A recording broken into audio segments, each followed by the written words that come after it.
when you're young, you think that every moment is defining you, that every choice is permanent, and that every failure, every failure is judging your worth as a human being. Now, I just butchered that a little bit, obviously, but it's a quote by Alan Watt. It's something I heard from him today. And really what's we're talking to is that people often think that, all these things are defining them as a person, right? And the things they do or the choices they make.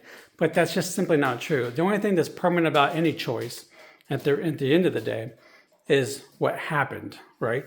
The past is always permanent. You can't change the past. Nothing you can do about it. However, you can affect the future by making different choices now based off the knowledge that choice gave you, right? You don't have to stay in that permanence. Just because something didn't go your way doesn't mean you have to continue to perpetuate what happened, right? You can move on from that. Same thing with a failure. It doesn't define your worth as a human. If you fail and you don't succeed at something, great.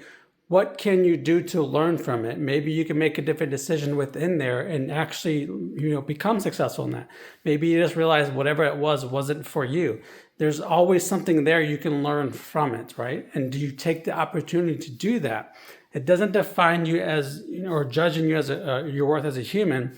Only you kind of do that yourself if you give up on yourself, right? And the same thing with, anyway, yeah, lost my train of thought there. It happens. But anyway, all these things don't matter in the end of the day, because you can continue to make choices going forward to change or to affect the future, but you can't do anything to change the past. So believing that's all permanent is just going to keep you in a hole that you don't need to be in. Hope that helps.